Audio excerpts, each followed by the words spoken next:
Hi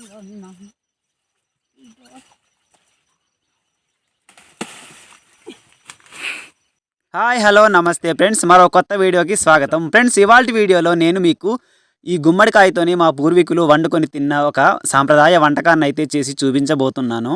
ఇలాంటి వంటకాన్ని మీరు ముందెన్నడూ చూసి ఉండరని నేను అనుకుంటున్నాను. చాలా కొత్తగా అయితే ఉంటుంది. సో అందుకని మీరు అసలు స్కిప్ చేయకుండా చివరి వరకు చూస్తారని అయితే ఆశిస్తున్నాను. అలాగే మన ఛానల్కి కొత్తగా వచ్చిన వారైతే ఒక్కసారి మన ఛానల్ని విజిట్ చేసి మన వీడియోస్ కనుక మీకు నచ్చితే సబ్స్క్రైబ్ చేసుకొని సపోర్ట్ చేస్తారని అయితే ఆశిస్తున్నాను. ఫ్రెండ్స్, అలాగే ఒక విషయం, మీరు సబ్స్క్రైబ్ చేస్తున్నారు కానీ బెల్ ఐకాన్ని యాక్టివేట్ చేసుకోవడం అయితే మర్చిపోతున్నారనమాట. సో బెల్ ఐకాన్ కూడా యాక్టివేట్ చేసి నన్ను డైలీ సపోర్ట్ చేస్తారని అయితే మనస్ఫూర్తిగా కోరుకుంటున్నాను. అలాగే ఇంతవరకు సపోర్ట్ చేస్తున్న మీ అందరికి కూడా చాలా చాలా థ్యాంక్ యూ. సో ఫ్రెండ్స్, ఇప్పుడైతే ఈ గుమ్మడికాయలు సంతకి తీసుకెళ్ళడానికి కూడా మేము ఏరుతున్నాం అనమాట. ఈ గుమ్మడికాయలని ఏరి అందులో ఒకదాన్ని మనము ఇప్పుడు ఆ సాంప్రదాయ వంటకాన్ని వండుకొని అయితే తిందాం. సో ఇప్పుడు సంతకి తీసుకెళ్ళడానికి గుమ్మడికాయలను అయితే ఏరుకుందాం.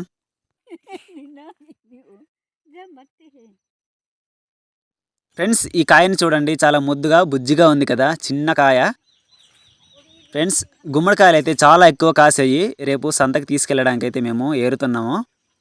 చూడండి, ఇక్కడ ఒక కాయ కాసింది, భలే ఉంది కదా. అలాగే ఇక్కడ ఒకటి అనమాట. కిందకి పడిపోకుండా ఉండడానికని మేమైతే తాడు కట్టాము. ఆ తాడు ఇప్పేసి ఏరుకుంటున్నాము. ఇదిగో, అలాగే ఇంకా పైన ఒక 4-5 కాయలు అయితే ఉన్నాయి. చూడండి, ఇక్కడ ఒకటి ఉంది. సో ఫైనల్లీ మేమైతే ఒక 5 కాయలు ఏరాము సంతకి తీసుకెళ్ళడానికి. ఫ్రెండ్స్, మీ ప్రాంతాల్లో గుమ్మడికాయల కాస్ట్ ఎలాగుందో కింద కమెంట్ చేసి చెప్పండి. మా పక్క అయితే చాలా చీప్ అనమాట. సో కమెంట్ చేసి చెప్పండి, ఓకేనా. ఫ్రెండ్స్, మేము పండించుకుంటున్న తెల్లజొన్నలు చూడండి, ఈ సంవత్సరం అయితే పంట బాగా వచ్చిందని అనుకుంటున్నాను. చూడండి, గింజలు కూడా బాగా కాసే కదా. సో ఫ్రెండ్స్, ఇప్పుడైతే ఇంటికి వెళ్ళి ఆ వంట వండుకొని తిందాం పదండి.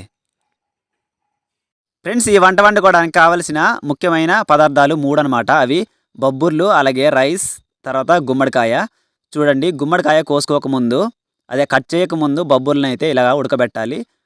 ఒక పక్క ఇలాగా బొబ్బర్లు ఉడకబెట్టి ఇంకో పక్క అయితే గుమ్మడికాయని కట్ చేసుకోవాలన్నమాట. ఫ్రెండ్స్, ఒకసారి బొబ్బర్లను చూడండి, మెత్తగా ముక్కలుగా ఉడికే కదా. ఈ విధంగా అయితే చాలా మెత్తగా ఉడకబెట్టుకోవాలి. ఆ తర్వాత గుమ్మడికాయ ముక్కల్ని తర్వాత రైస్ కలిపి ఒకేసారి వేయాలన్నమాట. సో ఇప్పుడైతే గుమ్మడికాయని కట్ చేసుకుందాం.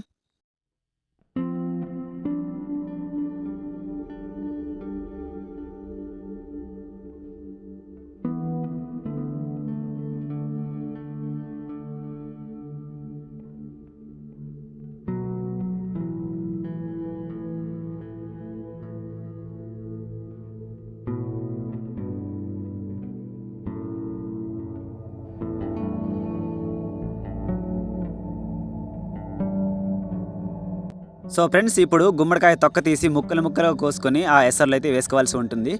చూడండి, ఈ పిక్కలు ఉన్నాయి కదా, ఆ గుమ్మడికాయ గింజలు, వాటిని అయితే వేరు చేసి వాటిని ఎండబెట్టుకుంటాము మేమైతే. ఎండబెట్టుకొని ఆ తర్వాత వాటితోనే ఒక స్పెషల్ వంటకం అయితే ఉంటుంది. అది కూడా నేను మీకు వీడియో తీసి చూపిస్తాను, ఓకేనా. ఇప్పుడైతే తొక్క తీసి ముక్కలుగా కట్ చేసుకుందాం.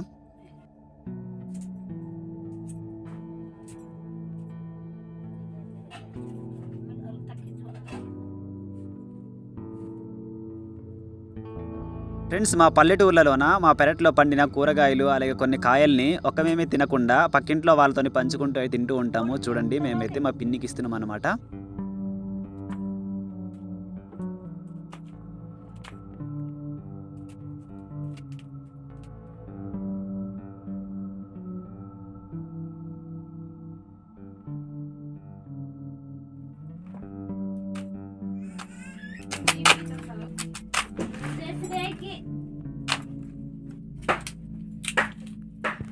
ఫ్రెండ్స్, ఇప్పుడు ఈ గుమ్మడికాయ ముక్కల్ని బాగా కడుక్కొని ఎసర్లో అయితే వేసుకోవాలి. ఇప్పుడు ఆల్రెడీ బొబ్బర్లు అయితే ఉడికిపోయాయి కదా. సో మరుగుతున్న ఎసర్లోనే ఇప్పుడు ఈ గుమ్మడికాయ ముక్కల్ని అయితే వేసుకోవాలి. చూడండి, వేస్తున్నాం మేమైతే.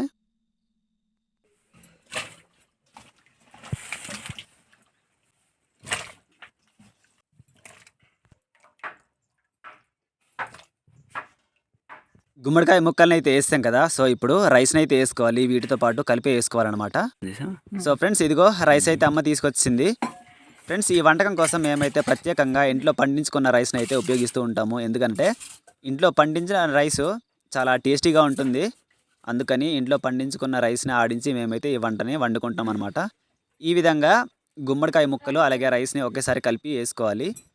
తర్వాత ఇది ఉడికిన తర్వాత దించుకొని తినడమే. చాలా చాలా బాగుంటుంది ఫ్రెండ్స్. మీరు కూడా ఈ రెసిపీని ఒకసారి ట్రై చేయండి. ఒక్కసారి తింటే మీరు మళ్ళీ మళ్ళీ తినాలని అంటారు మీరైతే. ఫ్రెండ్స్ రైస్ అయితే చాలా బాగా ఉడుకుతుంది. చూడండి సౌండ్ వస్తుంది భలేగా. ఫ్రెండ్స్ ఈ గుమ్మడికాయ రైస్ అయితే చాలా చాలా బాగుంటుంది. టేస్ట్ అయితే అదిరిపోద్ది అనమాట. దీని రుచి అసలు దేనితోని పోల్చలేము. తీయగా చాలా యూనిక్గా ఉంటుందన్నమాట గుమ్మడికాయ ఫ్లేవర్తోని. మీరు కూడా ఖచ్చితంగా అయితే ట్రై చేయండి. కొంతసేపు ఉడికించిన తర్వాత అయితే చూడండి ఈ విధంగా వచ్చింది. ఫ్రెండ్స్ నిజంగా చెప్తున్నాను, ఈ రైస్ అయితే చాలా ఒక్కసారి అయినా ట్రై చేయండి మీరు. చాలా చాలా బాగుంటుంది. ఇంతలా ఎందుకు చెప్తున్నానంటే నాకు చాలా బాగా నచ్చుతుంది, అందుకని మీకు కూడా చెప్తున్నాను. ఒక్కసారి ఇంట్లో ట్రై చేయండి మీరు కూడా. సో రైస్ అయితే ఉడికిపోయింది. ఇప్పుడు దించేసి తిందాం. ఎలా ఉందో అమ్మ టేస్ట్ చెప్తుంది. అమ్మే ఫస్ట్ తింటుంది అనమాట. ఓకేనా, ఇప్పుడైతే దించేసి తినేద్దాం. ఫ్రెండ్స్ ఇదిగో వేడి వేడి గుమ్మడికాయ రైస్ని ప్లేట్లో వడ్డించుకుంటుంటే గుమగుమ వాసన, భలే వాసన వస్తుంది. నిజంగా ఎంత తొందరగా తిందామా అనిపిస్తుంది. కాకపోతే ఫస్ట్ అమ్మ తినేసి ఆ తర్వాత నేనైతే తింటాను.